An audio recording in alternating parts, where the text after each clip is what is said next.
You wake up in complete darkness. The air is thick with the smell of damp stone, human waste, and something else you can't quite identify. Fear, perhaps, lingering in the walls like a stain that won't wash out. You don't know how long you've been here. Days? Weeks?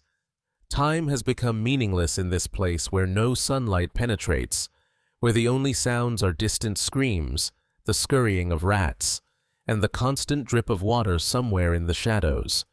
The last thing you remember clearly is the knock at your door in the middle of the night. 3 sharp raps that shattered your sleep and changed everything. You remember the hooded figures standing in torchlight, their faces hidden, their voices cold as they spoke your name. You remember your neighbors peering from their windows, curtains pulled back just enough to see but not enough to be seen. You remember the accusations whispered in words you couldn't quite make out. Heresy, Judaizing, false convert. And then the journey through dark streets. Hands bound, no explanation given. No chance to say goodbye to your family. No opportunity to understand what you'd done wrong. Now you sit in this cell, and the questions multiply in your mind like shadows cast by a flickering candle. Who accused you? Was it your business rival who envied your success? Your neighbor whose lawsuit you won? Or perhaps someone you thought was a friend, someone who shared your table and broke bread with you, who now whispers lies to save themselves? You'll never know. The Spanish Inquisition protects its informants with the same fervor it pursues its victims. The year is 1485, and you live in what should be a golden age for Spain. King Ferdinand and Queen Isabella have just completed the Reconquista, driving the last Muslim kingdom from the Iberian Peninsula. Spain is unified, powerful, poised to become an empire. But beneath this triumph lies a darkness that will define Spanish history for centuries to come. The Tribunal of the Holy Office of the Inquisition, established in 1478 and fully operational since 1480, has transformed this supposedly glorious moment into an age of terror. Over the next 350 years, historians estimate that some 150,000 people will be prosecuted by this institution. Between 3,000 and 5,000 will be executed, most burned at the stake. But the true horror lies not just in these numbers, but in the machinery of fear that touches every life, every household, every conversation whispered behind closed doors. You're tuned to the Velvet Obscura, and tonight I will tell you the dark story from the medieval times, a story not of heroes and villains, but of ordinary people caught in an extraordinary system of persecution. If these historical deep dives help you drift off, I'd really appreciate a quick like or subscribe. It helps more than you know. And I'm always curious where you're listening from tonight. Drop a comment with your location. Now, dim the lights, maybe turn on a fan for that soft background hum, and let's ease into tonight's journey together. We're exploring what it was really like to face the Spanish Inquisition, not the sanitized version from textbooks or the exaggerated Hollywood depiction, but the terrifying reality of living under the most feared institution in medieval Europe. This is the story of how religious certainty combined with state power to create a system that destroyed lives, fractured communities, and left scars that still mark Spanish society today. Before that knock came to your door, you thought you were careful. You thought you'd done everything right. But in 15th century Spain, simply existing was often enough to draw suspicion. Let's say you're a converso, one of the hundreds of thousands of Jews who converted to Christianity, either by choice or by force. Your grandfather converted during the terrible riots of 1391, when mobs swept through southern Spain offering Jews a simple choice: baptism or death. Historical records indicate that some 20,000 people converted under those circumstances, accepting the water of baptism while their hearts remained unchanged. 20 years later, in the 1410s, persuasive Dominican preachers converted tens of thousands more through a campaign of sermons and social pressure. By the time you were born, your family had been officially Christian for 2, maybe 3 generations. You were baptized as an infant. You attend Mass regularly. You've never set foot in a synagogue, never observed the Sabbath, never studied the Torah. But it doesn't matter. To the old Christians, those whose families have been Catholic for countless generations, you will always be suspect. Your blood is tainted, they say. You carry within you an inheritance of heresy that no amount of holy water can wash away. This obsession with limpieza de sangre, purity of blood, permeates every aspect of Spanish society. It determines who can hold public office, who can join the clergy, who can attend university, who can marry into respectable families. A 2021 academic study found that municipalities of Spain, with a history of stronger inquisitorial presence, show lower economic performance, educational attainment, and trust even today, centuries later. The shadow of suspicion cast across generations never fully lifted. Every Friday evening, your neighbors watch to see if smoke rises from your chimney. Are you lighting candles for the Jewish Sabbath? Every meal becomes a potential confession. Do you refuse pork? Do you prepare food in ways that might suggest keeping kosher? Even changing your bed linens on Friday could be interpreted as Jewish Sabbath preparation. The simplest domestic routines become evidence of heresy in the eyes of those who watch, and they do watch.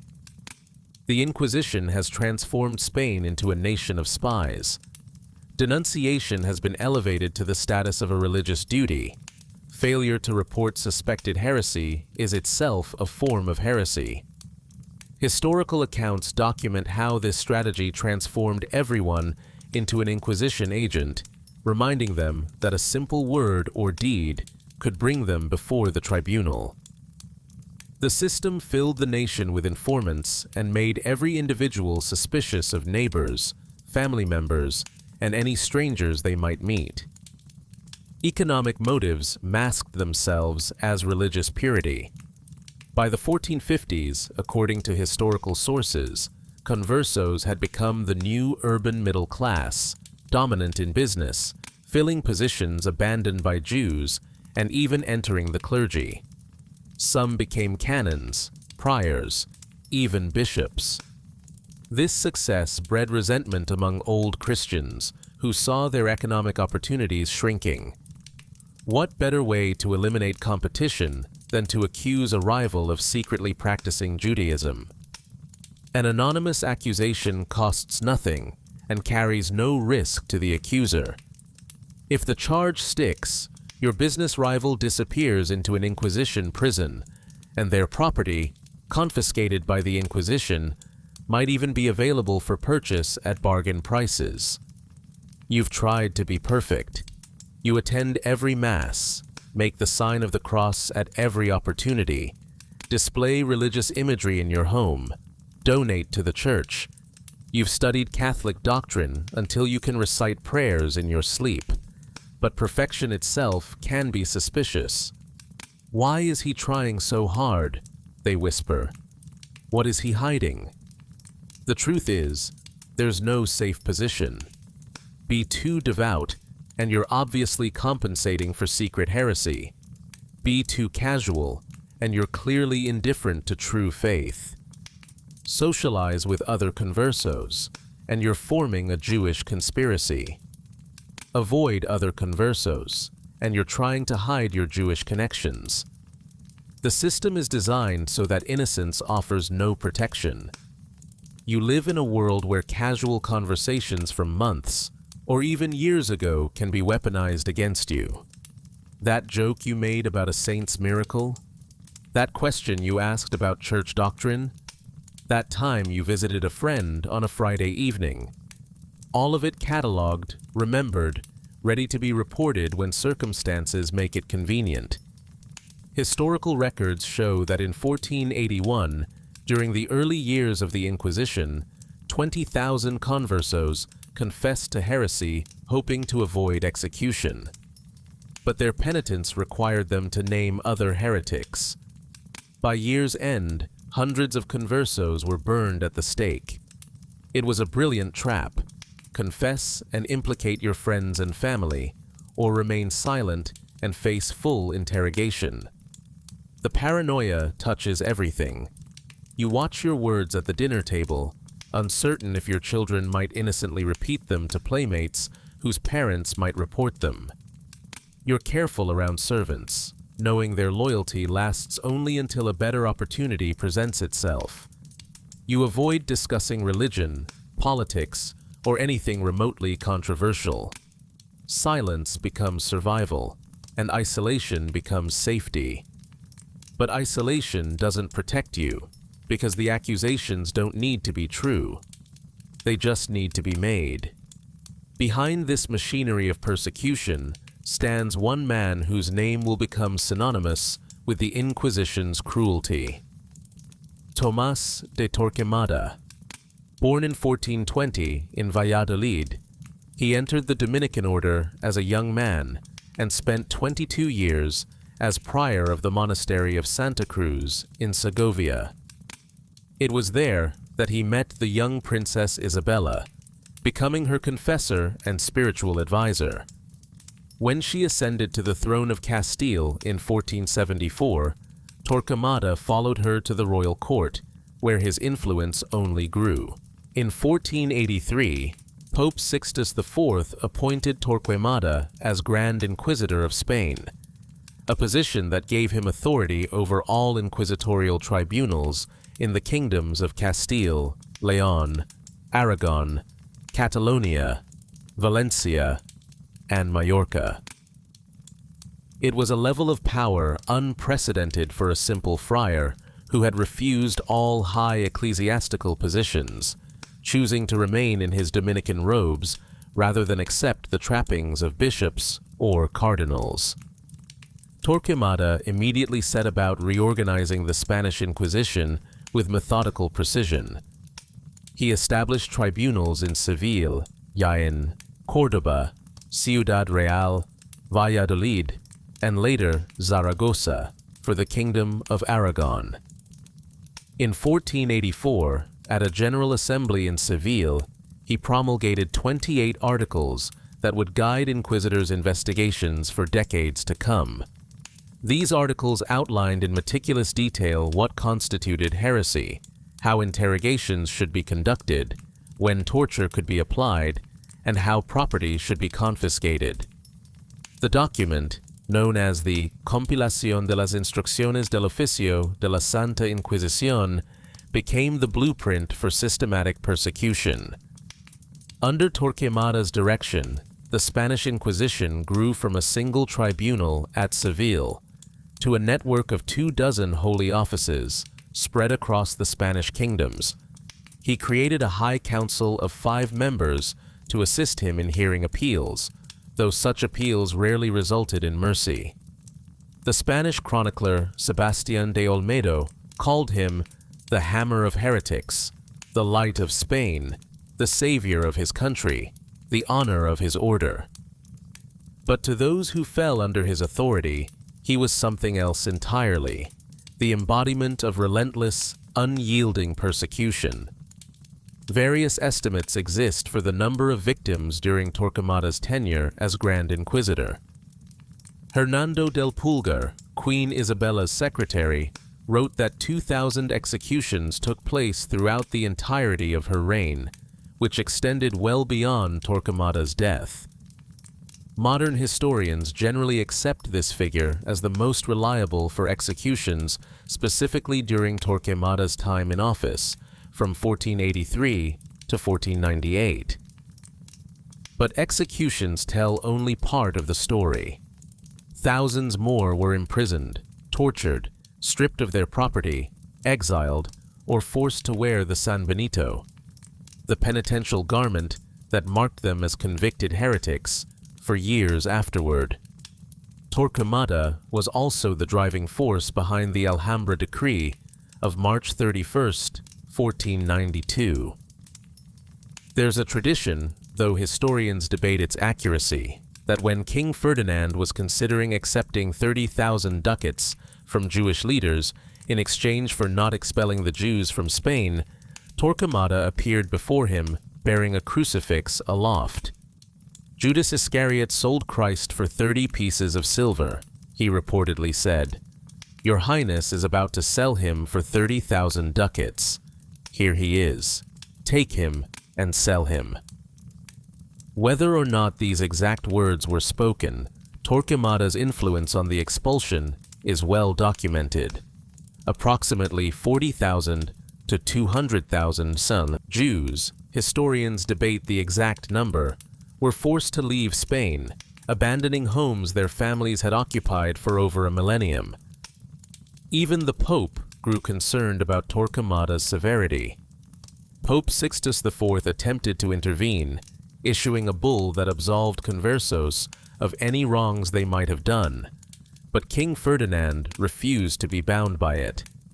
Later, Pope Alexander VI appointed 4 assistant inquisitors in June 1494, officially due to Torquemada's failing health, though many historians believe the numerous complaints reaching Rome about his relentless zeal were the true cause. By 1494, Torquemada had been stripped of real power and retired to the monastery of St. Thomas Aquinas in Avila. He died there on September 16, 1498, still holding the office of Grand Inquisitor. He was interred in the monastery he'd built, but his tomb didn't remain peaceful for long.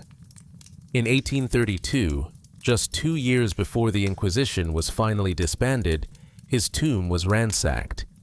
According to some accounts, his bones were allegedly stolen and ritually incinerated in the same manner as an auto da fe, the public burning he had ordered for so many others. Torquemada's legacy extended far beyond his lifetime. The system he created, the procedures he established, the culture of fear he cultivated, all of it continued for over 3 centuries after his death. He had transformed the Inquisition from a religious tribunal into an instrument of state power, a tool for enforcing not just orthodoxy, but obedience, not just faith, but conformity. When it finally comes, that knock in the night, you're not really surprised.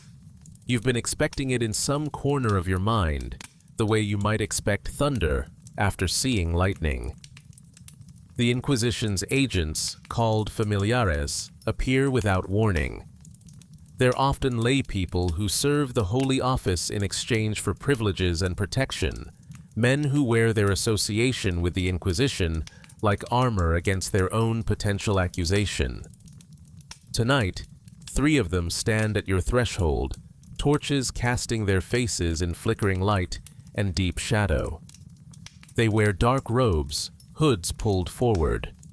One holds a document, your arrest warrant, but doesn't offer to let you read it. They speak your name, state that you're suspected of heresy, and order you to come with them immediately. No details about the charges, no information about who accused you, no opportunity to gather belongings or speak with your family. Your wife stands behind you, hand over her mouth, tears streaming down her face. Your children peer from the bedroom, eyes wide with confusion and fear. You want to tell them everything will be fine, that there's been a mistake, that you'll be home tomorrow, but the words stick in your throat because you know they might be lies. People who enter the Inquisition's prisons sometimes never return.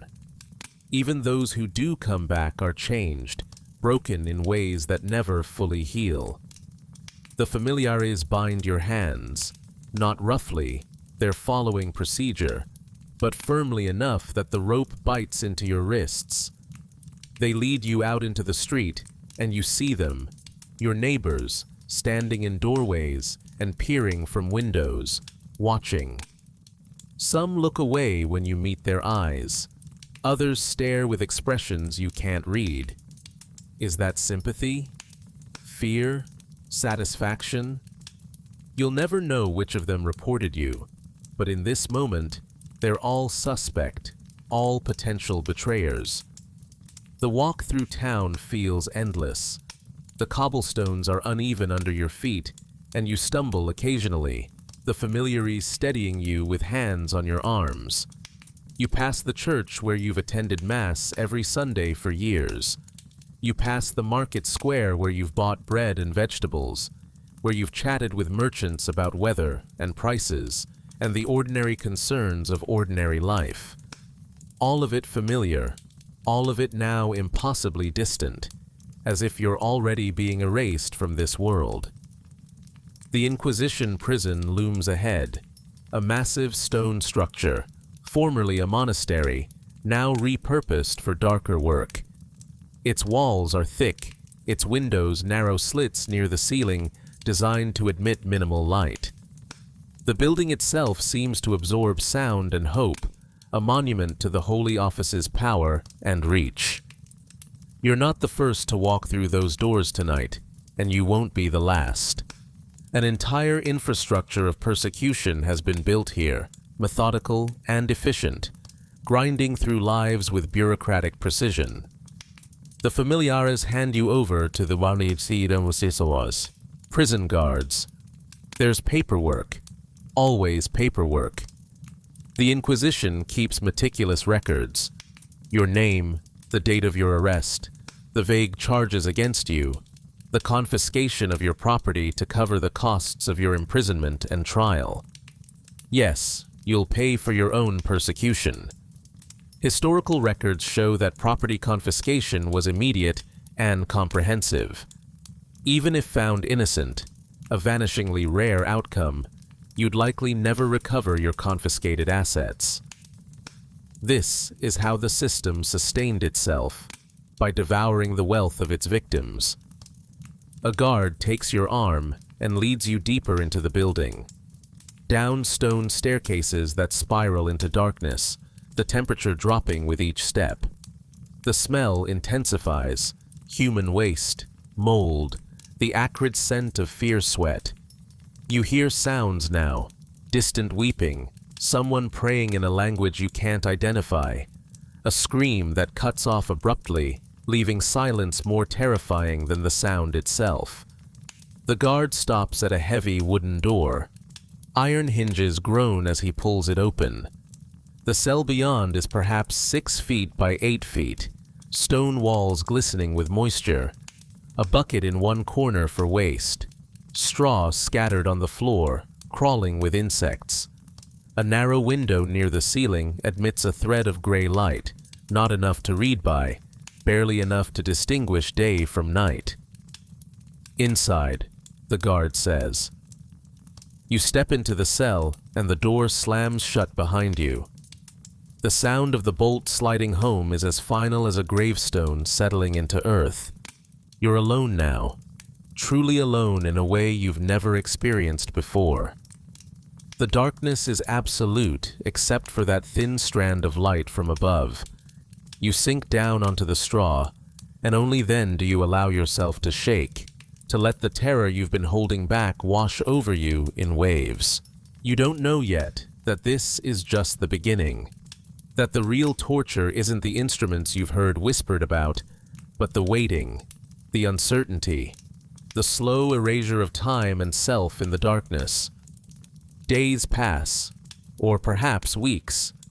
Time becomes fluid in the absence of regular light and routine.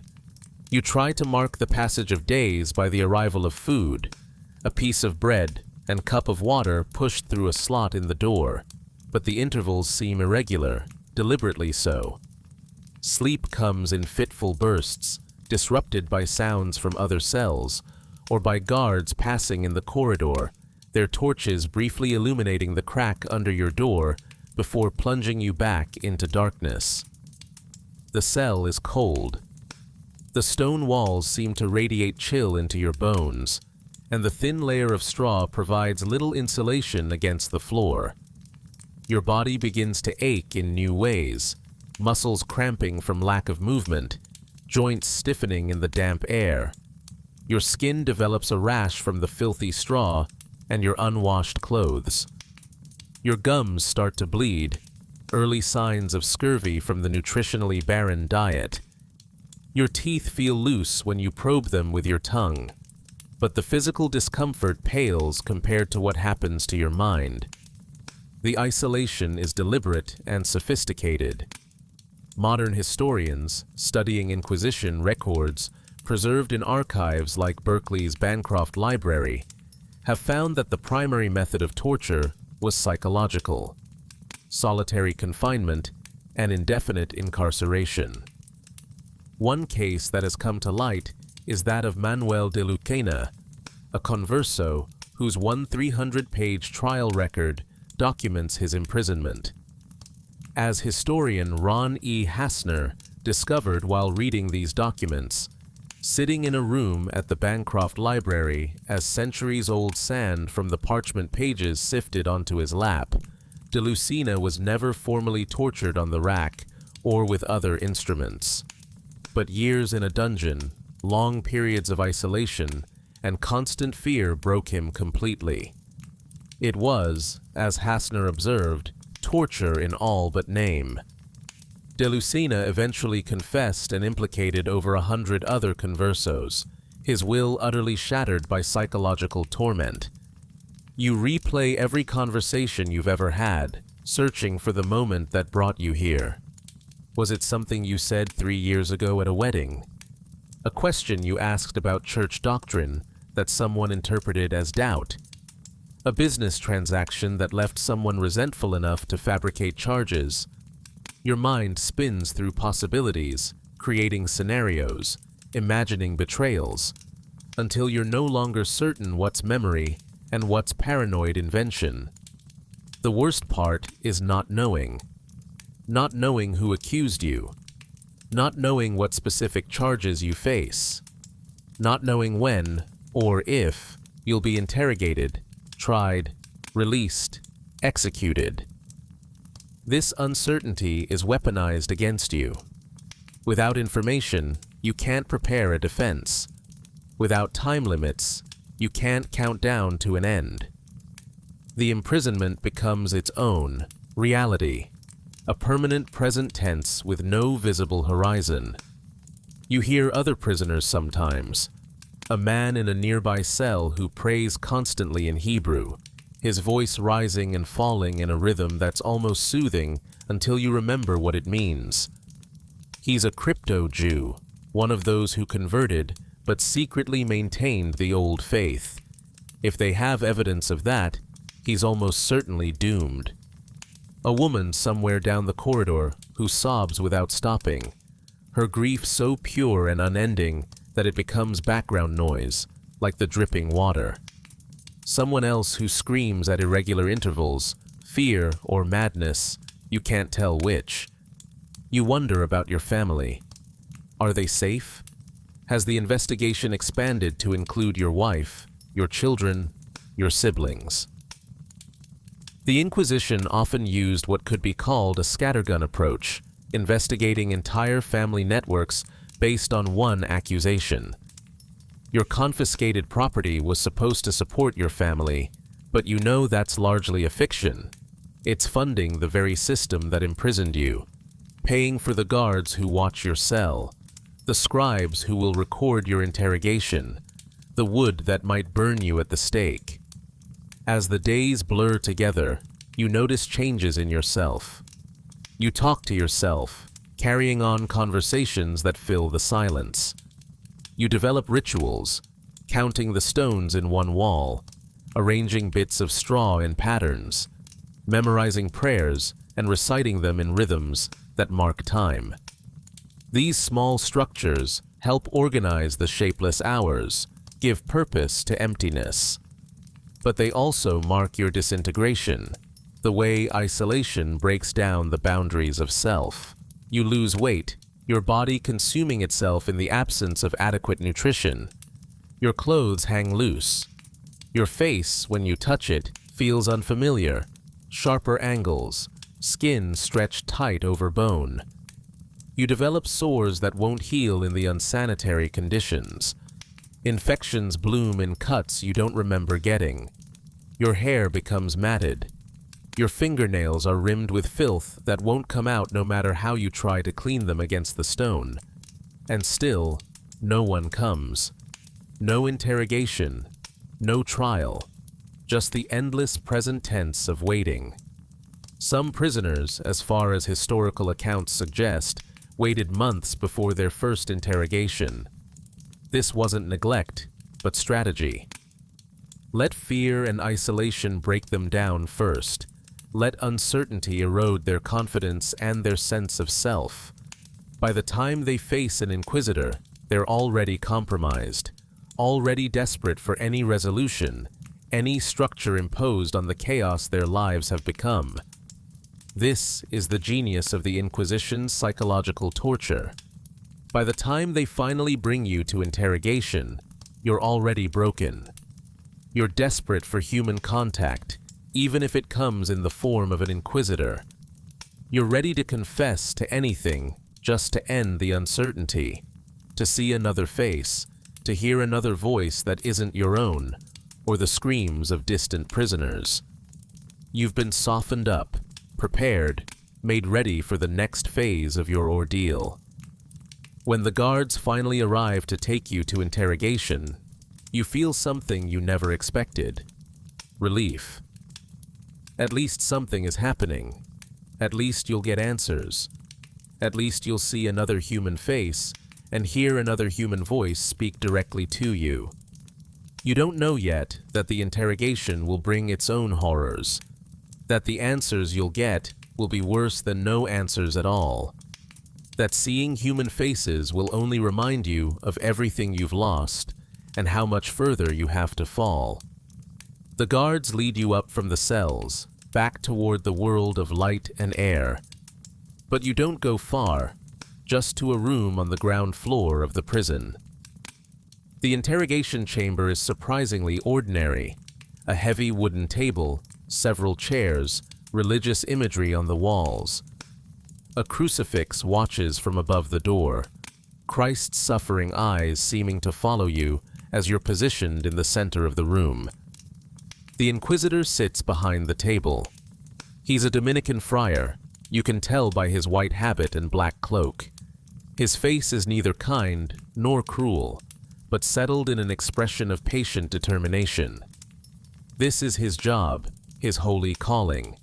He believes, absolutely, that what he does is righteous work, rooting out corruption from the body of the church.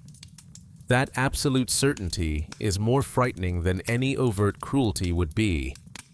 A cruel man might be satisfied, might stop. A righteous man will never stop until he's achieved what he believes to be God's will.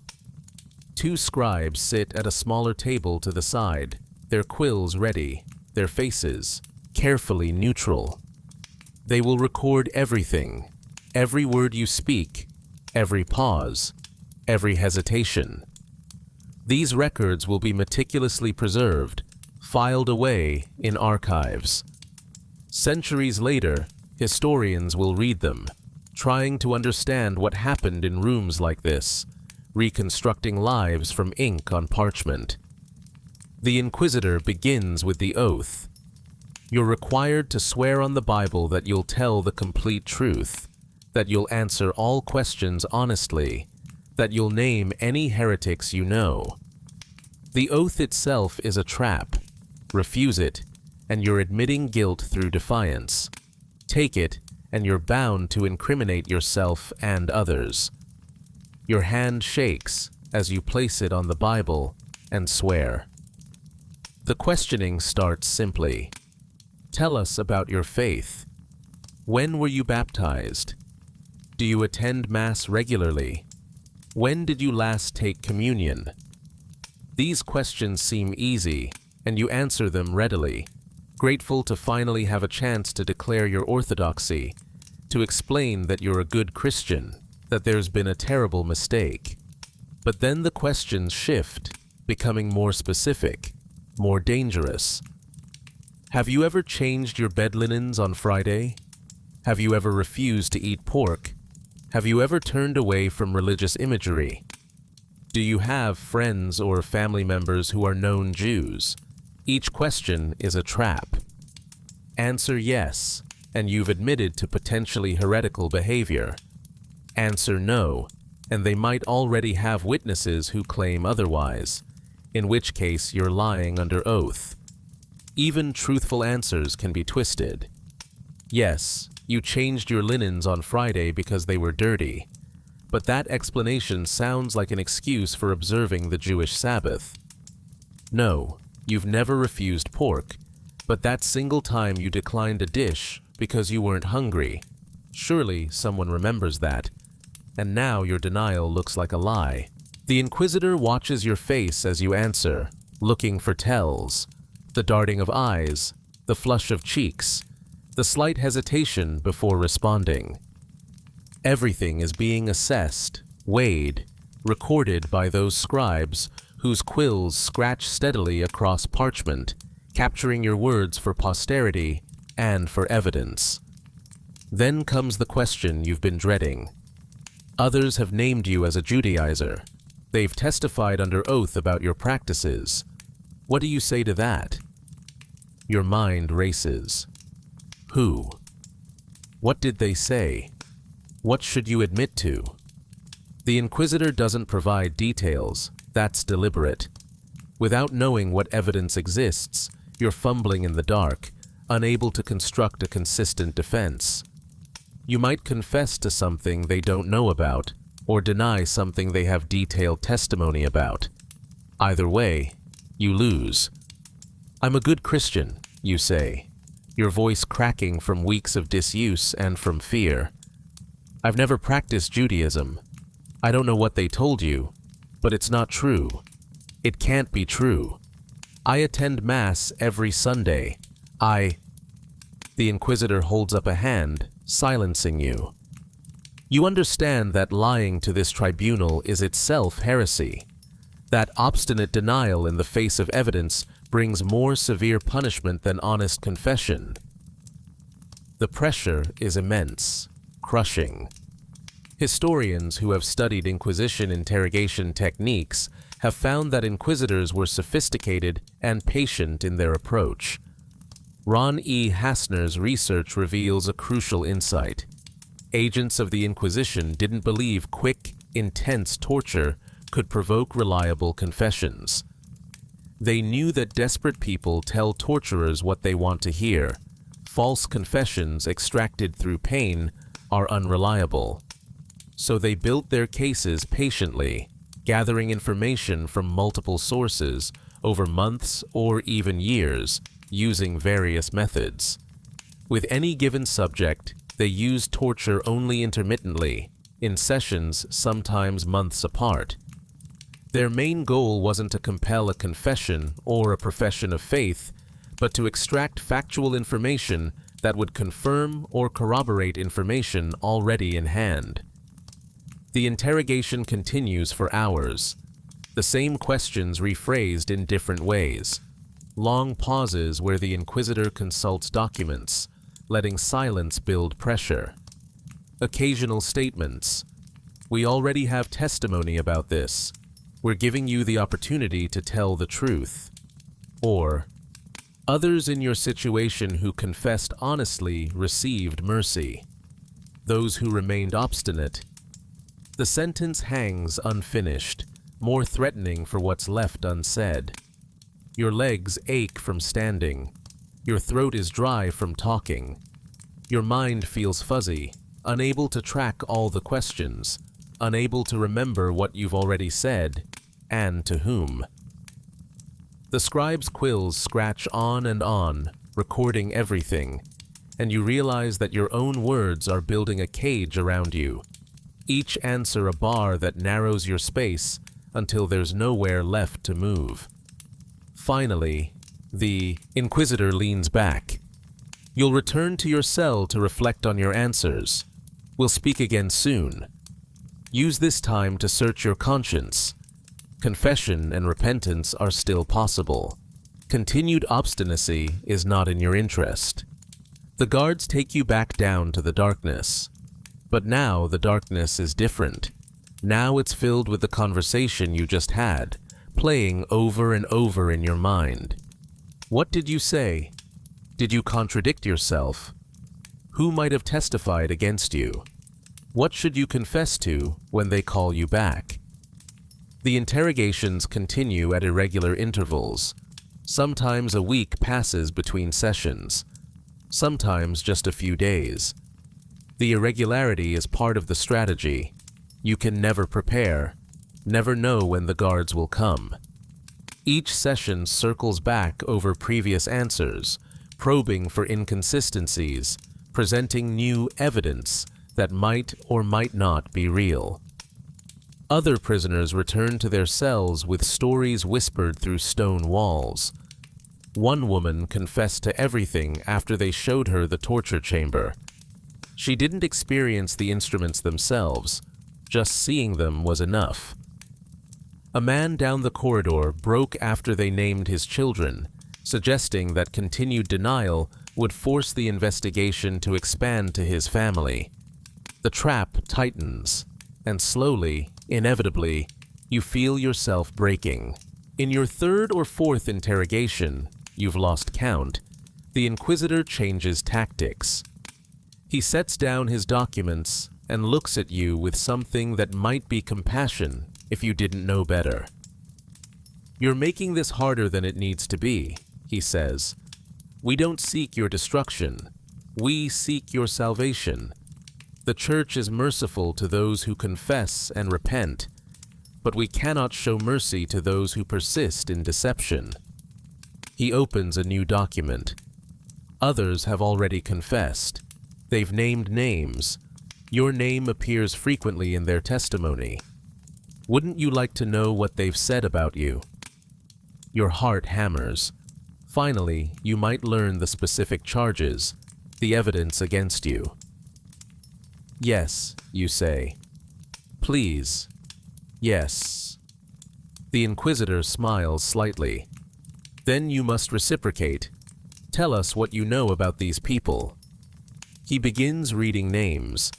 Some you recognize, friends, business associates, relatives. Others are strangers to you. "What can you tell us about their religious practices?" And suddenly, you understand. This isn't about giving you information. It's about extracting information from you. The technique is documented in historical records. Inquisitors would offer to share what they knew in exchange for cooperation, but the exchange was never equal. You'd give names, testimony, details about people's private behaviors and casual statements, and in return, you'd get vague accusations without specifics. "I don't know anything about heresy," you say desperately. "These are good Christians, all of them." "Are they?" The Inquisitor makes a note. "Yet several have confessed to Judaizing. Several have implicated you. Are you calling them liars? Are you suggesting that sworn testimony before this tribunal is false?" Another trap. Defend your friends, and you're impugning the Inquisition's evidence. Agree they're heretics, and you're admitting association with heretics, which itself is suspicious. Historical accounts document what happened in situations like this. In 1481, in the Inquisition's first year of intense operation, 20,000 conversos confessed to heresy. Their penitence required them to name other heretics, friends, family members, business associates. By year's end, hundreds of conversos had been burned at the stake based on these denunciations. The system fed on itself, each confession producing more names, more investigations, more arrests, more confessions. It was a perpetual motion machine powered by fear. "Tell us about your friend Miguel," the Inquisitor says, reading from his document. "Do you often dine together? What do you discuss?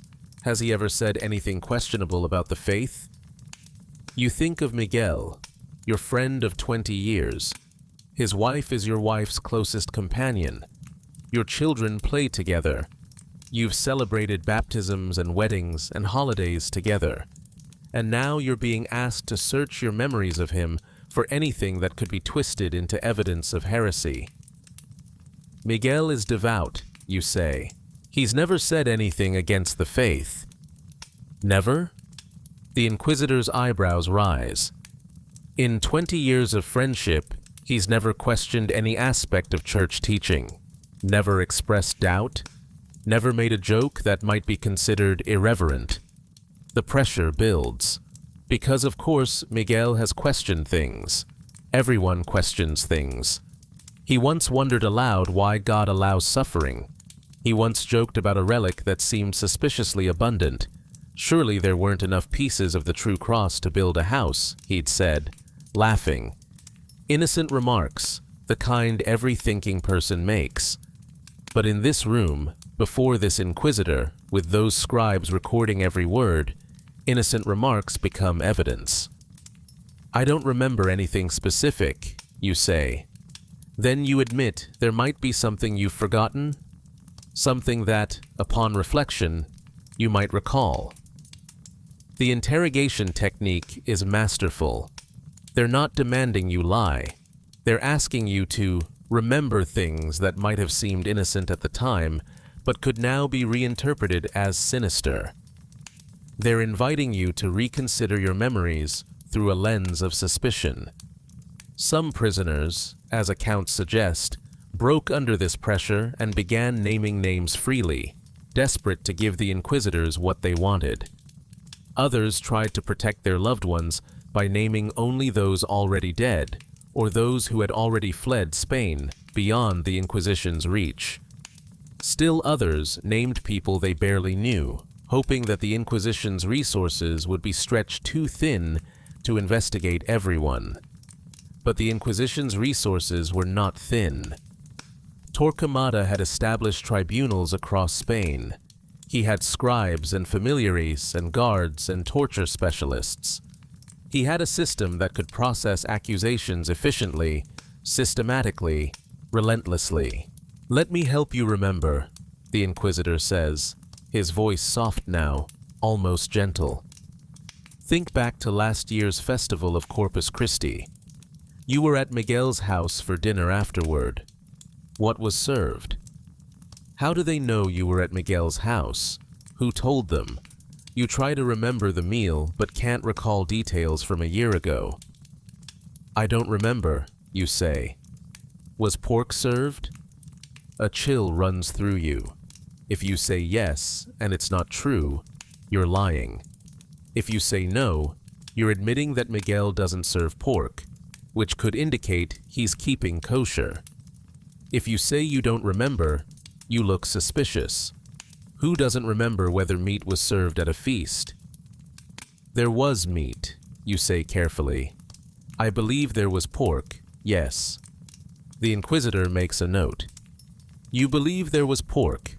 You're not certain. It was a year ago. Yet the witnesses who testified about that evening remember very clearly what was served. They remember no pork. They remember fish prepared in a specific way, vegetables cooked separately from meat.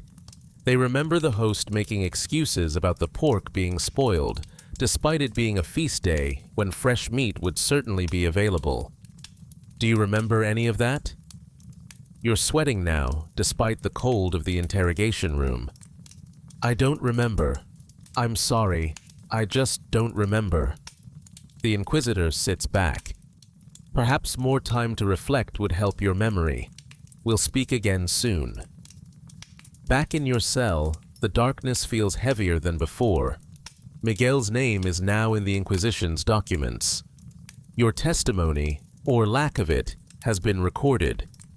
Whether you named him or protected him, whether you remembered or forgot, whether you spoke truth or lies, everything you said has been added to the growing file of evidence that will determine both your fate and his. This is how the Inquisition destroyed communities, not just through executions and torture, but through this corruption of human relationships, by forcing people to testify against friends and family, by making every kindness remembered become potential evidence, by transforming the natural imperfections of memory into proof of conspiracy. You think of Miguel in his own cell somewhere in this building, or perhaps in another prison in another city. Is he being asked about you? Is he trying to remember what was served at that dinner, whether he made a joke about a relic, whether you ever said anything that could be twisted into heresy? The system works because it makes everyone complicit. The moment you give a name, any name, you become part of the machinery. And the moment someone gives your name, you're trapped in it, regardless of your innocence or guilt. Weeks pass, or perhaps months. Time has become completely fluid in the darkness. You've been interrogated 5 or 6 times now. Each session circles back over previous answers, looking for contradictions. Each session adds new names to discuss, new memories to examine through the lens of suspicion. You've tried to protect your friends and family, but you've also given them information, because refusing completely would mean being sent to the next stage, formal torture. And now that's exactly what's happening. The guards come for you one morning, or is it evening? You've lost the ability to tell.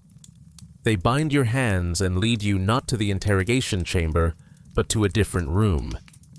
As you approach, you hear sounds, creaking wood, the clink of metal on metal, and underneath it all, a low moaning that might be human or might be the building itself settling on its foundation. The torture chamber is a stone room lit by torches mounted in wall sconces.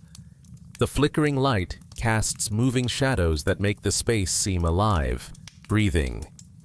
The first thing you notice is the smell, sweat and blood and something else, something like fear given physical form.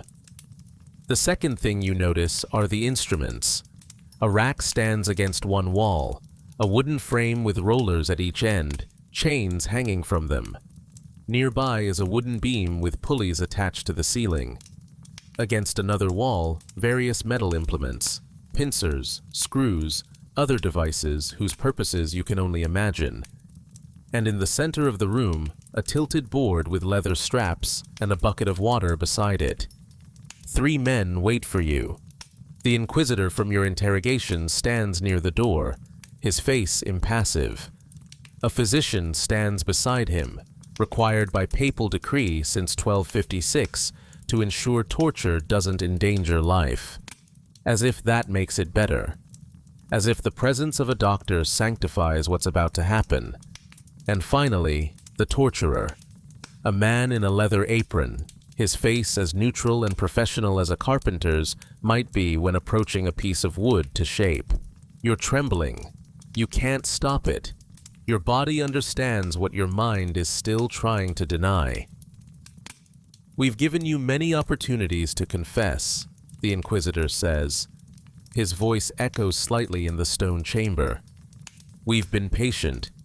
We've explained that the Church desires your salvation, not your destruction. But your continued obstinacy leaves us no choice. The truth must be extracted if you will not give it freely. He nods to the guards. They force you to your knees. The Inquisitor produces a document and begins to read. It's a list of questions, the same questions from your interrogations, but now framed as accusations. Did you observe Jewish Sabbath? Did you keep kosher dietary laws? Did you doubt the divinity of Christ? Did you blaspheme against the saints? Answer truthfully now, the Inquisitor says, before this proceeding must continue. You want to confess. God, you want to tell them whatever they want to hear. But what do they want to hear? Which specific heresy are they looking for? If you confess to the wrong thing, will it make matters worse? If you confess to everything, will that save you or destroy you? I'm a good Christian, you say, the words coming out as a whimper. Please, I don't know what you want me to say. The Inquisitor nods to the torturer. They strip you nearly naked, both to prevent clothing from cushioning the effects and as additional humiliation. The cold air raises goosebumps on your skin. The physician steps forward and examines you, checking your pulse, looking at your eyes. He nods to the Inquisitor. You're fit for torture. The torturer leads you to the tilted board. This is the toca, what we would call waterboarding today. Historical records document this as one of the most common torture methods used by the Inquisition. You're forced to lie on the board, head lower than your feet. Leather straps secure your wrists and ankles. The torturer produces a cloth and forces it into your mouth, pushing it deep into your throat. The Inquisitor begins asking questions again. Did you observe Jewish Sabbath? You try to shake your head, but the board holds you rigid. The cloth in your throat makes you gag. The torturer picks up a clay jar filled with water. He begins pouring it over your face, over the cloth. The water soaks into the fabric, and suddenly you're drowning. You can't breathe.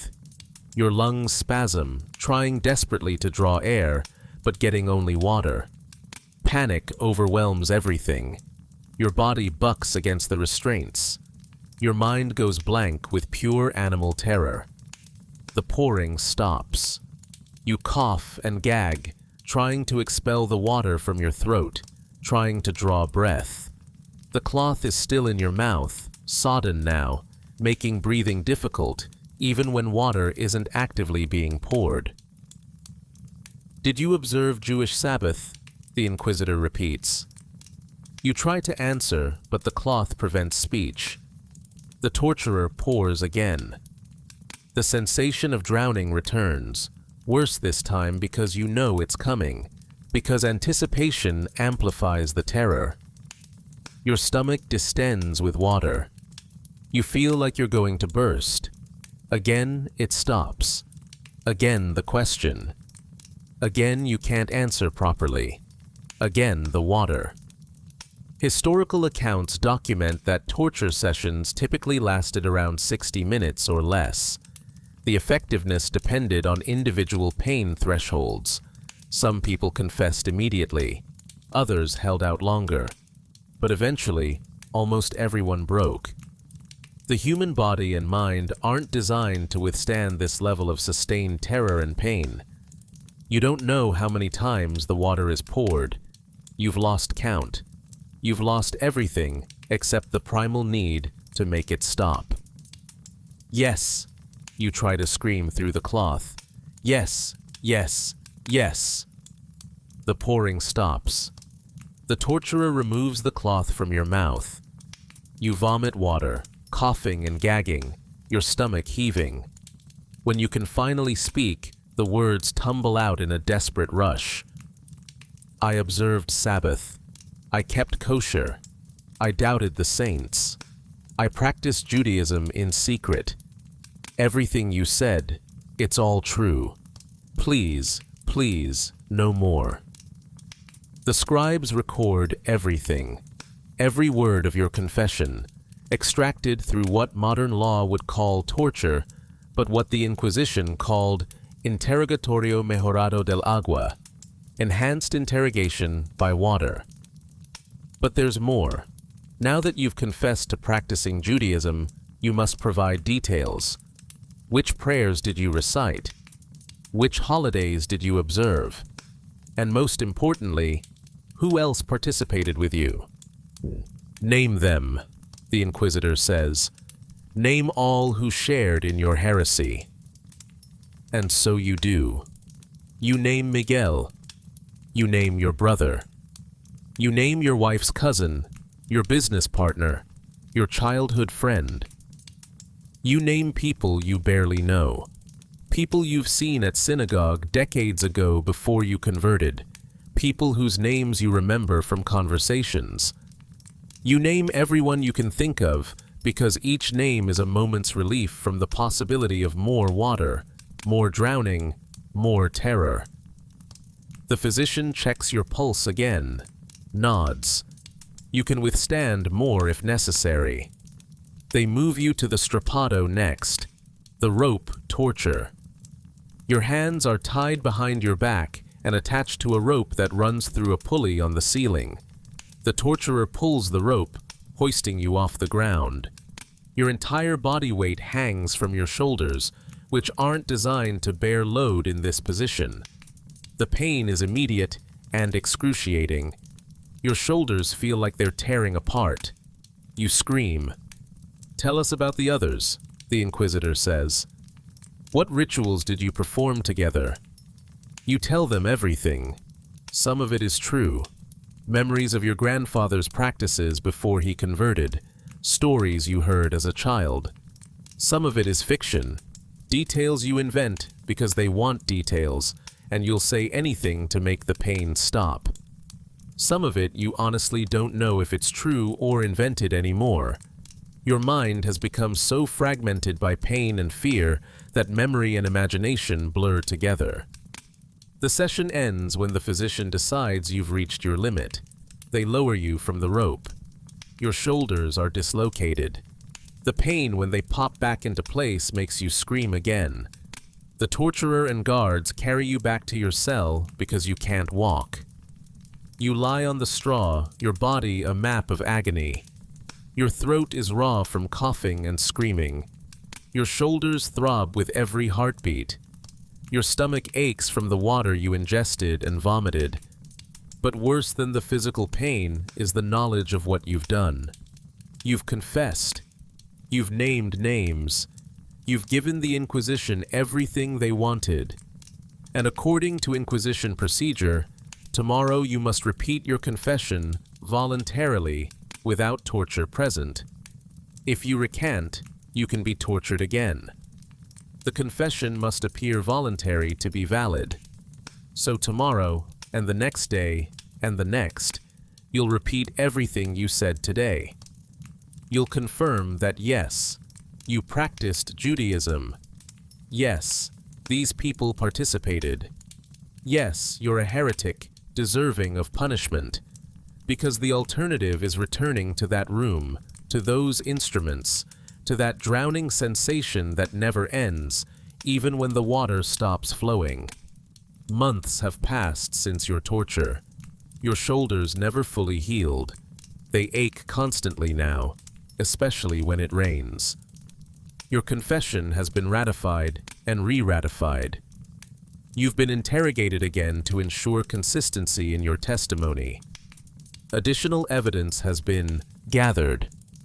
Witnesses have testified, including some of the people you named who have themselves confessed and named others, creating an ever-expanding web of accusations. Now, it's time for sentencing. The auto da fé, Portuguese for act of faith, is not the execution itself, but the public ceremony where sentences are announced. These events are elaborate spectacles designed to instill terror and reinforce religious orthodoxy. Historical records indicate that they were common occurrences, sometimes processing hundreds of condemned in a single day. Guards come to your cell in the pre-dawn darkness. They bring clothing, the San Benito, a penitential garment made of yellow sackcloth. Yours has been painted with flames pointing upward, a sign that you're to be burned alive as an impenitent heretic. If you had fully reconciled with the Church, the flames would point downward, indicating you'd be shown mercy by being strangled before burning. But because you recanted your confession at one point, trying desperately to take back the names you'd given, trying to reclaim some shred of innocence, you've been labeled obstinate. They also give you a carroza, a tall pointed hat also painted with flames and demonic imagery. You're forced to put these on. The humiliation is as much a part of the punishment as what comes later. You're led out into a courtyard where dozens of other prisoners wait, all dressed in similar garments.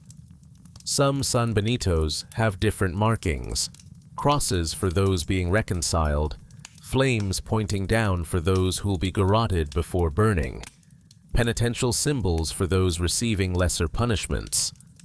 You recognize some faces, people you named in your confession, people who named you in theirs. No one makes eye contact. Shame and fear have destroyed even the solidarity of shared suffering. The procession begins. You're marched through the streets of the city, guards on either side, priests leading the way carrying banners and crosses. Crowds line the route. Some jeer and throw refuse. Others pray. Some weep. Perhaps they're family members of the condemned. Perhaps they simply have compassion. Or perhaps they weep from fear that they might someday walk this same path. Children point at you, their parents pulling them back, but not before they get a good look. This is intentional. The spectacle serves to educate each generation about what happens to heretics. Fear must be transmitted across time to maintain the system's power. The procession arrives at the city's main square, where a massive platform has been erected. Rows of benches hold the condemned. You're seated according to your sentence. Those to be executed are placed in special positions where they can be seen clearly by the crowd. The square is packed with thousands of spectators. Nobles sit in special viewing areas. Church officials occupy positions of honor. Common people crowd every available space, some having waited since dawn to secure good views. The ceremony begins with a mass. A priest delivers a sermon about the dangers of heresy, the necessity of vigilance, the mercy of the Church toward those who repent. The sermon lasts over an hour. You try to listen, but your mind keeps drifting to what comes after. Your body shakes despite your attempts to control it. Then the sentences begin to be read. One by one, names are called. Each prisoner stands while their crimes are proclaimed to the assembled crowd, and their sentence is announced. Some are reconciled with the Church and assigned penances, wearing the San Benito for a certain number of years, public whippings, pilgrimages, fines. These are the lucky ones. They'll be socially destroyed, marked forever as convicted heretics, but they'll live. Others are sentenced to imprisonment, life sentences in the Inquisition's prisons, which amounts to a slow death in darkness. Others are exiled from Spain entirely, their property confiscated, their families destroyed. And then there are those like you, sentenced to relaxation, a euphemism that means being handed over to secular authorities for execution. The Church cannot officially execute anyone, so this legal fiction allows them to maintain the pretense that they're showing mercy by giving you one final chance to repent before the secular arm carries out the sentence. When your name is called, you stand on shaking legs. The charges are read: Judaizing, heresy, false conversion, obstinate denial of truth, recanting of confession. The evidence is summarized. Your own confession extracted through enhanced interrogation, testimony from witnesses, suspicious behaviors documented over years. You are found guilty of heresy against the Holy Catholic Church, the reader intones. You are hereby relaxed to the secular arm for appropriate punishment. May God have mercy on your soul. The crowd's reaction is mixed. Some cheer, others are silent. You catch a glimpse of a woman weeping in the crowd. Is that your wife? Your daughter? Or just someone who feels pity for a stranger's suffering? You can't tell, and the guards are already moving you along. The ceremony continues for hours. More names, more sentences, more prisoners learning their fates. The sun climbs higher. The day grows hot. Some spectators leave for meals and return.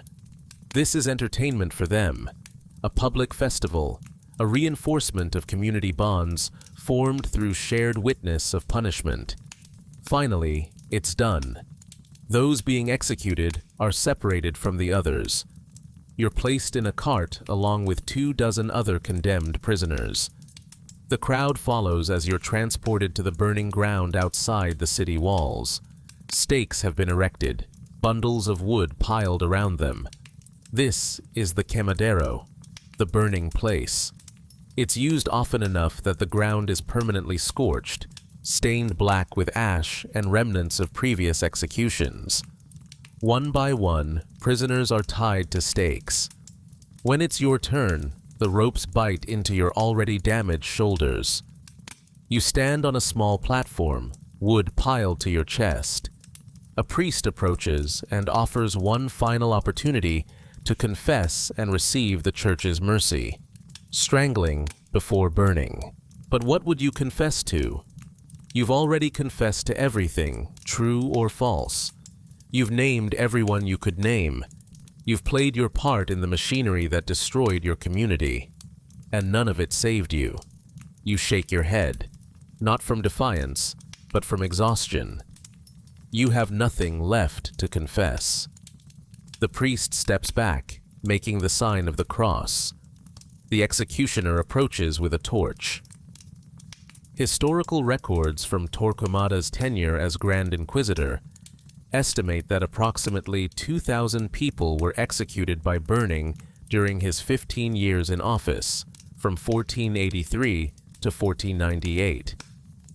Over the entire span of the Spanish Inquisition's 350-year existence, historians estimate between 3,000 and 5,000 executions total, though the numbers are debated because comprehensive records don't exist for all regions and time periods.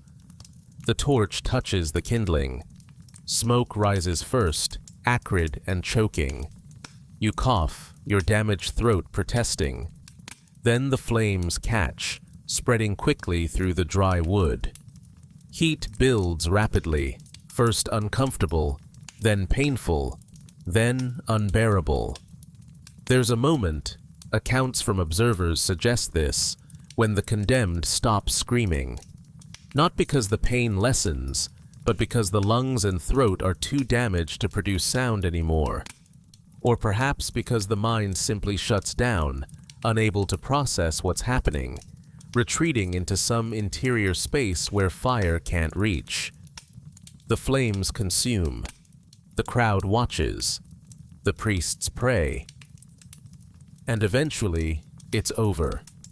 Your name goes into the records.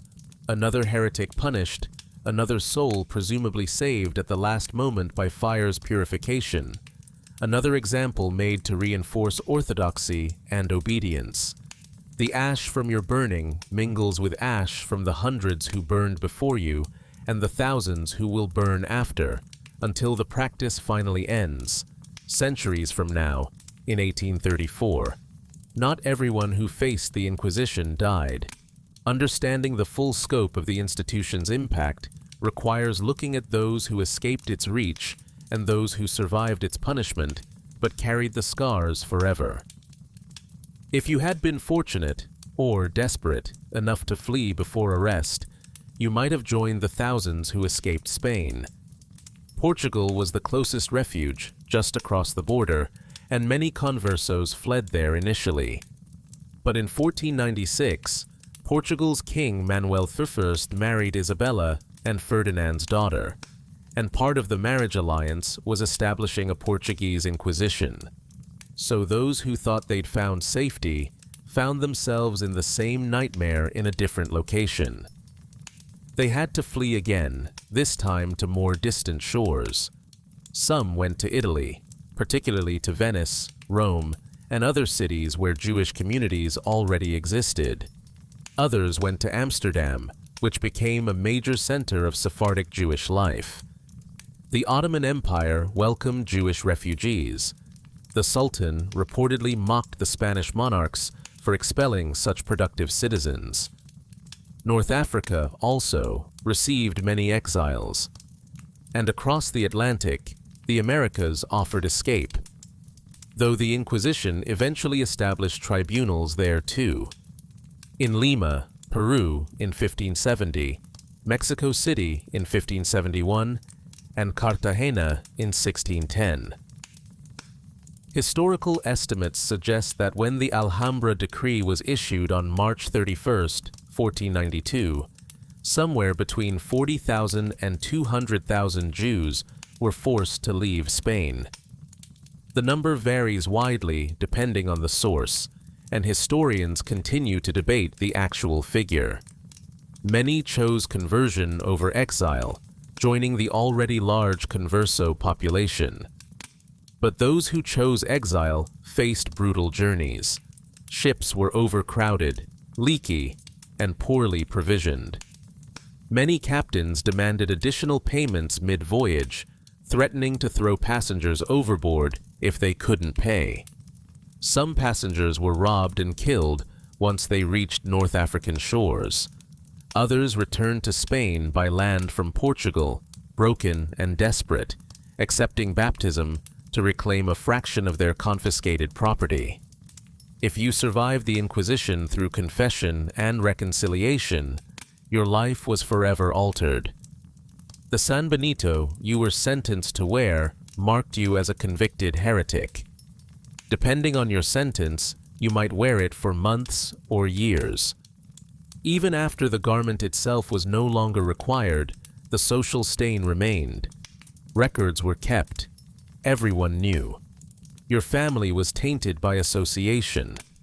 The concept of limpieza de sangre, purity of blood, meant your descendants would be excluded from certain positions, universities, religious orders, and respectable marriages for generations. The psychological damage was immense. Modern terms like post-traumatic stress disorder didn't exist in the 15th century, but the symptoms were real.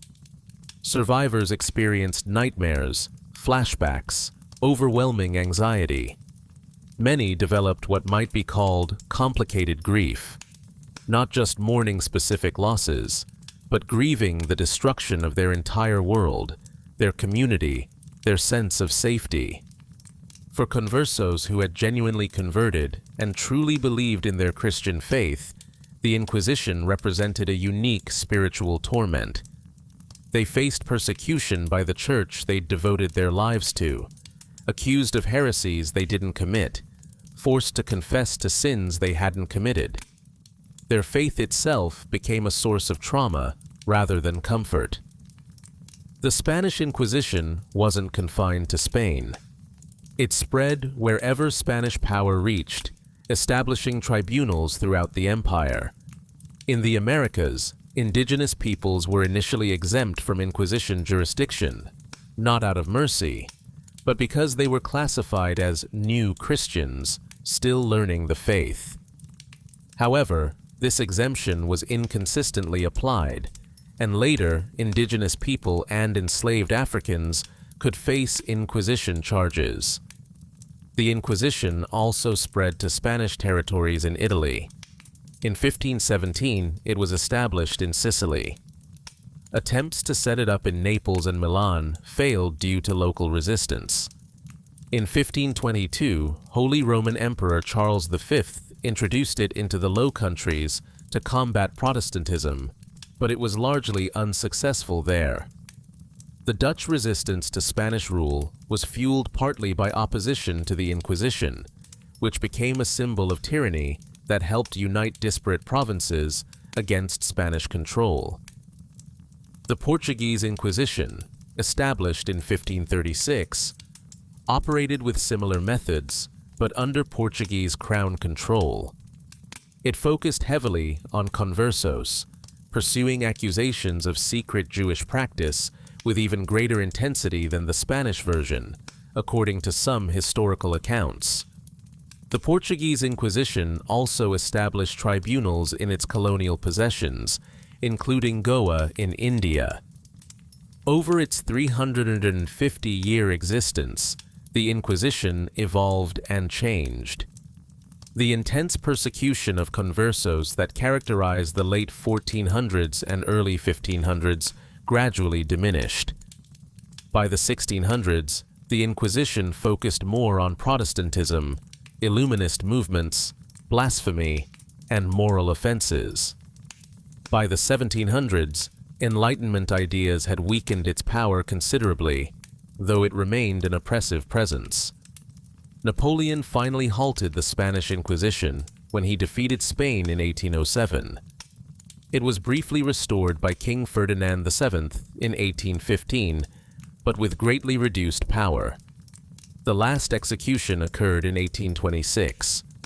Finally, on July 15, 1834, Queen Regent Maria Cristina, acting for 3-year-old Queen Isabella II, signed a royal decree formally ending the Spanish Inquisition after 356 years of operation. The Roman Inquisition, established in 1542, evolved differently. It continues to exist today, having been reorganized by Pope Paul VI in 1965 and renamed the Congregation for the Doctrine of the Faith. It no longer uses torture or executes anyone, but it remains responsible for investigating doctrinal questions and heresy within the Catholic Church. The Spanish Inquisition left scars that extend far beyond the individuals it directly persecuted. Modern research has revealed the extent of its long-term impact on Spanish society and culture. A 2021 academic study found that municipalities in Spain with a history of stronger inquisitorial presence show lower economic performance, educational attainment, and trust today, centuries after the Inquisition ended. The culture of suspicion and denunciation appears to have damaged social capital in ways that persisted across generations. Areas where people learned to distrust their neighbors, to hide their thoughts, to avoid standing out, developed patterns of social interaction that hindered cooperation and innovation. A 2025 study documented the Inquisition's chilling effects on intellectual life. Scholars were less willing to interact with colleagues or pursue research in fields that might draw Inquisition attention, particularly STEM fields, where observations might contradict church doctrine. Many scholars left Spain entirely or reduced their scientific output. The study found reversals in previously upward trends in university attendance and book output in STEM fields. Spain, which had been a center of learning during the medieval period, when Christian, Jewish, and Muslim scholars collaborated, became intellectually isolated from the rest of Europe. The Spanish scientific revolution lagged behind other European nations, partly due to this institutional suppression of inquiry. The Index of Forbidden Books, maintained by the Inquisition, banned thousands of texts. Even approved books faced censorship. Inquisitors would literally ink out specific passages, expurgating texts by blotting out words or sentences deemed problematic. This created a culture where knowledge itself became dangerous, where curiosity was suspect, where the safest course was intellectual conformity. The Inquisition's methods influenced interrogation techniques that persist today. Waterboarding, the modern term for the toca torture, was used by American military personnel at Abu Ghraib and Guantanamo Bay detention camps. Isolation, sleep deprivation, psychological manipulation, and the extraction of forced confessions through coercion remain tools of state power centuries after Torquemada's death. The Inquisition pioneered many techniques of what we now call psychological torture: indefinite detention without charge, denial of information about accusations, isolation from family and support networks, and the weaponization of uncertainty. The cultural impact extended beyond Spain. The Black Legend, the idea that Spain was uniquely cruel and barbaric, developed partly from Protestant propaganda about the Inquisition, but also from genuine horror at the institution's practices. This damaged Spain's reputation for centuries. The Inquisition became a byword for religious intolerance, a cautionary tale about what happens when religious certainty combines with state power. In literature and popular culture, the Inquisition became a recurring symbol. 18th century writers like Voltaire used it to critique religious fanaticism. His novel Candide features an auto da fe as an example of civilized Europe's cruelty. Gothic novelists of the Romantic period, including Matthew Gregory Lewis's The Monk and Charles Maturin's Melmoth the Wanderer, used Inquisition settings to explore themes of persecution and religious hypocrisy. Edgar Allan Poe's The Pit and the Pendulum presented a fictionalized vision of Inquisition torture that, while not historically accurate, captured the psychological terror the institution inspired. Some historians have argued that the Inquisition's reputation is exaggerated, pointing out that secular courts of the period often used torture and execution more freely than Inquisition tribunals did. They note that some supposed torture devices, like the Iron Maiden, were later fabrications never actually used by the Inquisition. They emphasize that modern archival research has revealed the Inquisition was more bureaucratic and less bloodthirsty than popular imagination suggests. But this revisionism, while correcting some misconceptions, risks minimizing real horrors. Yes, the Inquisition kept detailed records and had procedures. Yes, it executed only a few thousand people over centuries rather than millions. But the impact can't be measured solely in execution statistics. The true horror lay in the system of surveillance and fear that affected millions who were never arrested.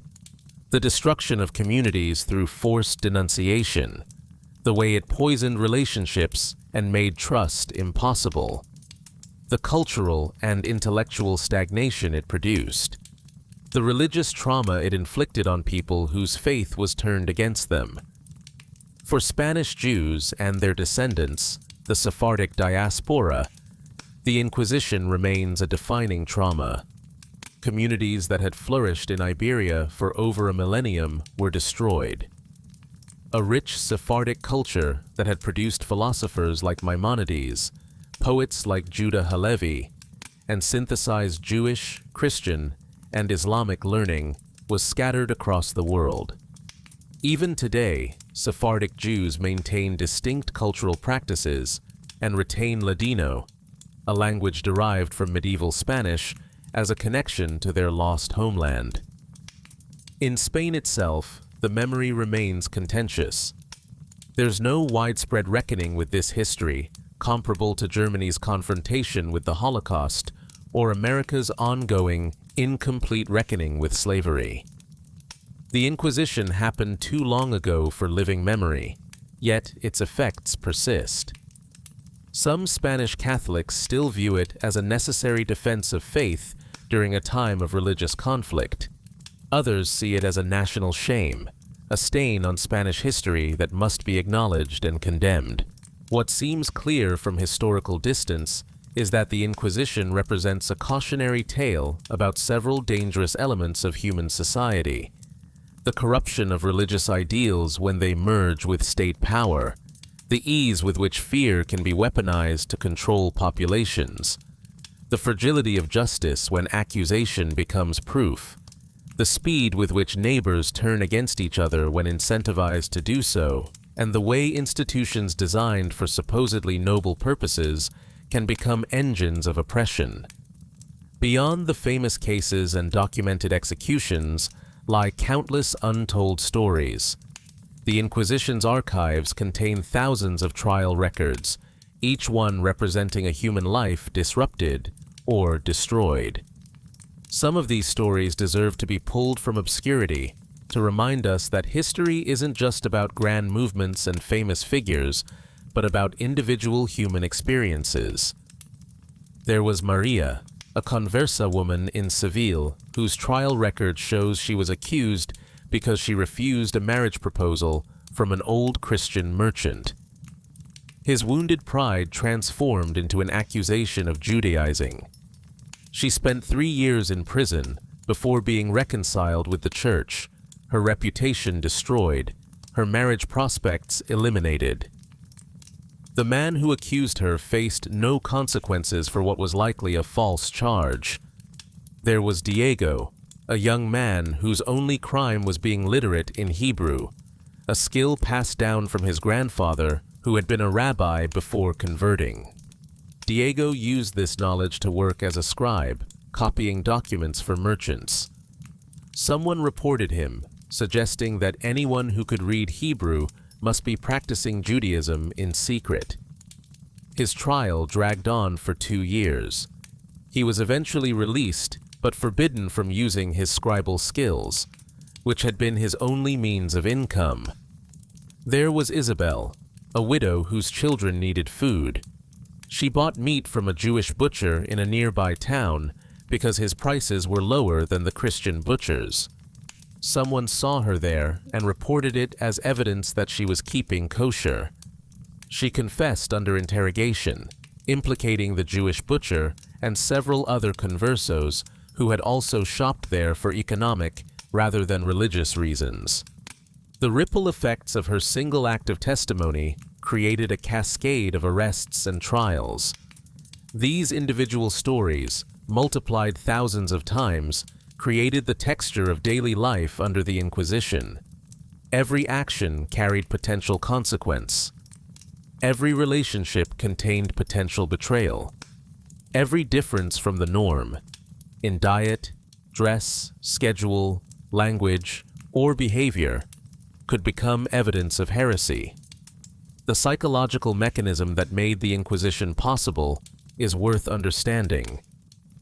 Most people who participated in the system, as informants, as familiares, as inquisitors, as executioners, were not sadists or monsters. They were ordinary people who believed they were doing righteous work. The inquisitors genuinely believed they were saving souls by rooting out heresy. The informants convinced themselves they were protecting their community by reporting suspicious behavior. The crowds at auto da fe attended because it was the social expectation, because everyone else was going, because not attending might itself draw suspicion. This is one of the most disturbing lessons of the Inquisition, that ordinary people, given the right circumstances and ideological framework, will participate in or enable atrocity without seeing themselves as perpetrators. They'll rationalize their actions as necessary, as righteous, as protective of something valuable: faith, community, order, security. This psychological mechanism isn't unique to 15th century Spain.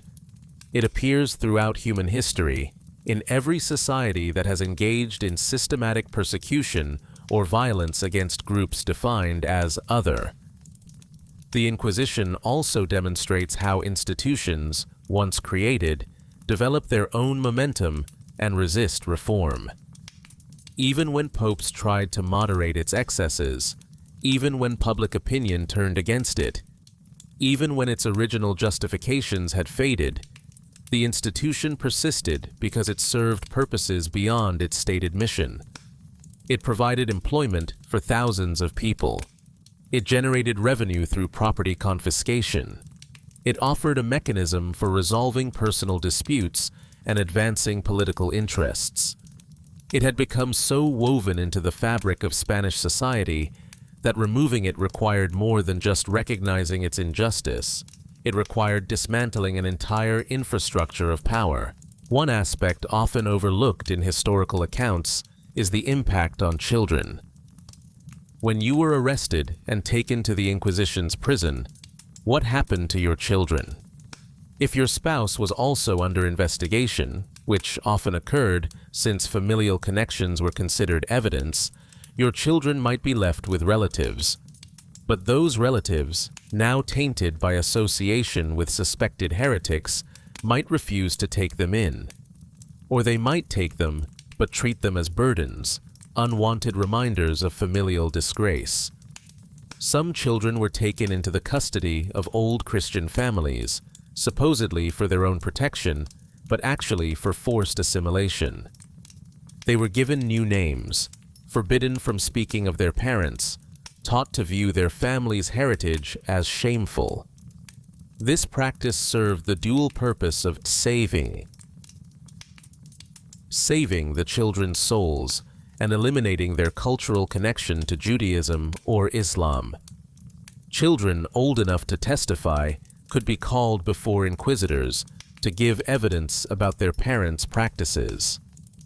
Imagine being 8 or 10 years old, asked questions about whether your mother changed bed linens on Fridays, whether your father ate pork, whether your family said prayers in unfamiliar languages. Children's innocent observations, given without understanding their implications, could provide evidence that sealed their parents' fate. Some children realized later what they'd done, carrying that guilt for the rest of their lives. The Inquisition created generations of traumatized children who grew up with absent parents, disrupted families, social stigma, and the knowledge that their ethnic or religious heritage made them suspect in their own country.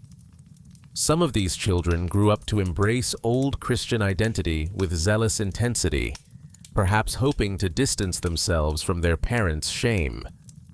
Others internalized a sense of being fundamentally defective, carrying a stain they could never wash away no matter how devoutly they practiced Christianity. The multi-generational impact extended far beyond the Inquisition's official end date. Even in the 20th century, Spanish families with converso ancestry often kept it secret, passed down as whispered family lore, rather than openly acknowledged. The shame and fear transmitted across generations, long after the institutional cause of that shame had disappeared. Not everyone submitted passively to the Inquisition. Throughout its history, there were acts of resistance, though they were often small and ultimately unsuccessful. In 1485, an inquisitor named Pedro Arbues was assassinated in Zaragoza. He was stabbed while praying in the cathedral, reportedly by conversos who were desperate to stop the persecution spreading through Aragon. The assassination backfired spectacularly. Arbues was declared a martyr, and the incident provided justification for intensified persecution.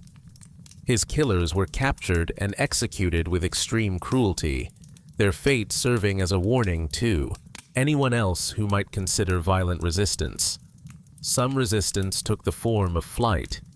Entire families would disappear in the night, abandoning homes and property to escape arrest. Networks developed to help conversos flee Spain, guides who knew safe routes, ship captains willing to take passengers without asking too many questions, relatives in other countries who could provide initial assistance. This underground railroad of sorts helped thousands escape, though many more were caught in the attempt. Other resistance was subtler.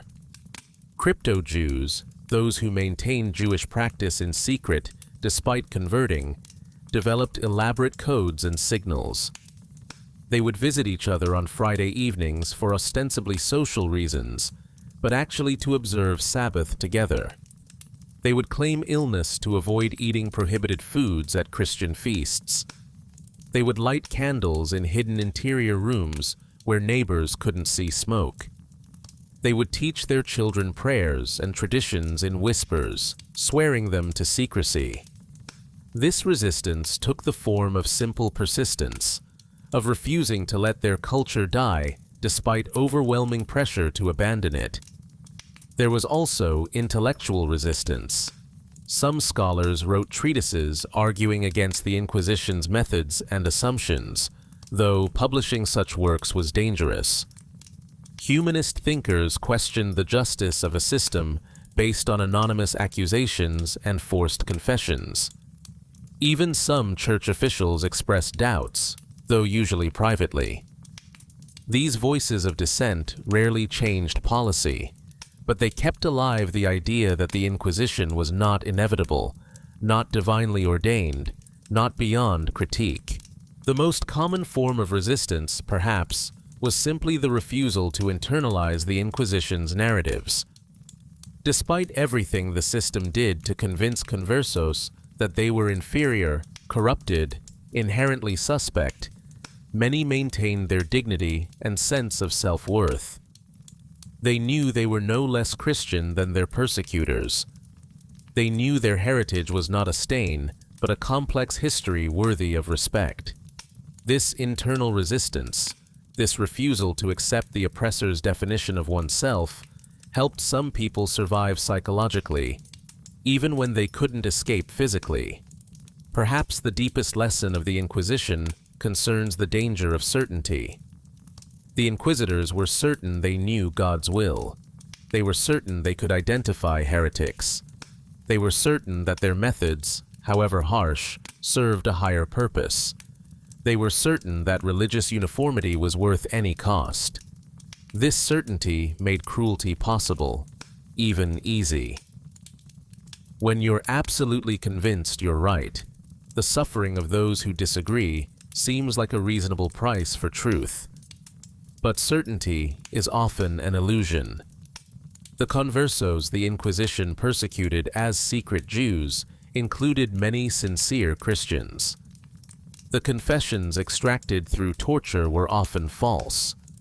The evidence carefully compiled by inquisitors was tainted by fear and self-interest. The religious uniformity they sought never actually existed. Human belief is too diverse, too personal, too complex to be forced into a single mold. This isn't an argument for radical relativism, for claiming that no truth exists or that all beliefs are equally valid. It's an argument for humility, for recognizing that our certainty about what's true and right might be mistaken, for building systems that acknowledge human fallibility rather than assuming perfect knowledge, for treating people with dignity even when we disagree with them, because we might be wrong and they might be right, or more likely, the truth might be more complex than either of us understands. The Inquisition demonstrates what happens when systems are built on the assumption of perfect certainty. When no mechanism exists to question authority, to challenge evidence, to protect dissent, to acknowledge mistakes, then injustice becomes inevitable. The Spanish Inquisition was not an aberration or an accident. It was the logical consequence of combining religious certainty with state power and human fallibility. Historians continue to debate the Spanish Inquisition, and these debates tell us something important about how we remember difficult history. Some scholars emphasize that the Inquisition was less bloody than popular imagination suggests, that it followed legal procedures of its time, that it was comparable to or even less harsh than secular justice systems. Other scholars emphasize the psychological torture, the destruction of communities, the long-term social and economic damage, and the way it pioneered techniques of state, control, and surveillance that resonate today. Both perspectives contain truth. The Inquisition was indeed more bureaucratic and less randomly violent than popular legend suggests. The image of inquisitors constantly burning people comes more from later Protestant propaganda and Gothic fiction than from historical records. At the same time, bureaucratic efficiency doesn't make persecution less harmful. Arguably, it makes it worse. A systematic, methodical persecution that keeps meticulous records and follows procedures while destroying lives is in some ways more disturbing than chaotic violence, because it shows how easily atrocity can be normalized, routinized, made part of how society simply functions. The historical debate also reflects present concerns. Scholars writing during eras of religious conflict tend to emphasize the Inquisition's religious dimensions. Those writing during Cold War political persecutions noticed parallels with show trials and forced confessions. Contemporary scholars, living through renewed debates about surveillance, torture, and religious tolerance find new resonances in the Inquisition's history. This is how history works, not as a fixed set of facts, but as an ongoing conversation between past and present. Each generation asks the questions that matter to them, finding in historical events answers or warnings or simply reminders of persistent human patterns. For some people today, the Spanish Inquisition isn't just history, it's family history. Descendants of Sephardic Jews scattered across the world carry memories passed down through generations. Some maintain traditions and foods and songs that originated in medieval Spain, preservation efforts that span half a millennium. For them, the Inquisition isn't an abstract historical event, but the reason their ancestors left Spain, the trauma that shaped their family's trajectory. In recent decades, Spain has made some gestures toward acknowledging this history. In 2015, Spain passed a law offering citizenship to descendants of Sephardic Jews expelled in 1492. The law acknowledged, finally, that the expulsion was unjust. Thousands of people applied, seeking to reclaim a connection to a homeland their ancestors were forced to leave centuries ago. The response revealed how deeply this history still matters, how the wounds of the Inquisition haven't fully healed even after all this time. But Spain has not engaged in the kind of comprehensive reckoning with this history that Germany has undertaken with the Holocaust, or that some countries have attempted regarding slavery or colonialism. There's no national museum dedicated to Inquisition victims, no official apologies from the Spanish government or the Catholic Church for the systematic persecution, no widespread inclusion of this history in educational curricula. The Inquisition remains somewhat taboo, discussed more by historians than by the general public, remembered more outside Spain than within it. This reluctance to confront difficult history is understandable on a human level. Who wants to identify their ancestors as perpetrators, or even as passive witnesses to atrocity? But it's also problematic. Without honest reckoning, without acknowledging what happened and why, societies remain vulnerable to repeating similar patterns. The Inquisition happened not because Spanish people were uniquely evil, but because certain conditions aligned: religious certainty, ethnic scapegoating, economic pressures, weak civil liberties, normalized surveillance, and a culture that valued conformity over diversity. These conditions can emerge in any society. Recognition of that danger requires confronting honestly what happened when such conditions existed in the past. As you drift towards sleep tonight, perhaps you're grateful for the distance between your world and the one we've explored together. You live in a time when anonymous accusations don't automatically lead to arrest, when torture is internationally condemned rather than legally sanctioned, when you can question religious doctrine without fearing imprisonment, when your ethnic or religious background doesn't legally bar you from opportunities in most places.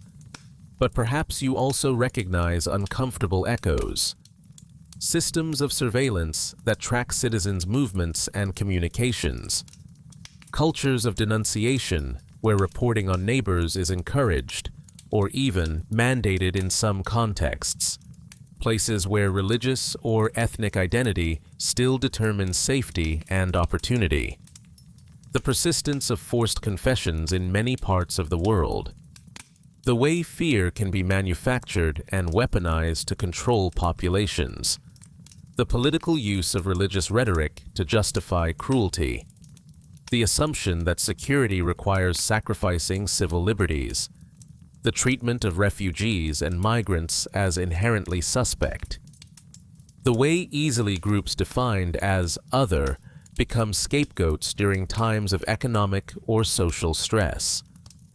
The Inquisition ended in 1834, but the human capacities it exploited, fear, cruelty, certainty, the desire for conformity, the willingness to harm others to save ourselves, remain part of our species. Understanding this history doesn't just teach us about the past. It reminds us that institutions of oppression arise from ordinary human choices, that they're built by people who often believe they're doing the right thing, and that the distance between civilization and cruelty is narrower than we'd like to believe.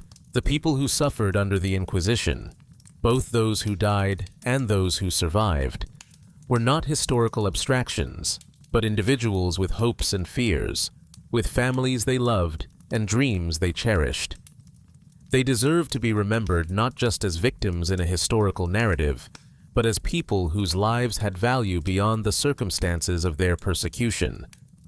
The woman who changed her linens on Friday because they were dirty. The man who declined pork because he wasn't hungry. The child who answered questions innocently, not understanding their implications. The friend who gave your name, hoping it would save them. The converso who truly believed in Christianity, but died accused of Judaizing anyway. Each one a person, each one a life that mattered. If you've found this deep dive into history helpful for drifting off tonight, I'd really appreciate if you'd hit that like button or subscribe to the channel. It really does make a difference and helps me keep creating these stories. And I'm always curious where these stories are finding you. Drop a comment with your location and what time it is there. It's amazing to think about all of us, scattered across the world, connecting through these shared moments of historical reflection as we drift towards sleep. Sleep well, knowing that you live in a time when such systematic persecution is condemned rather than celebrated, even as we must remain vigilant against its return in new forms.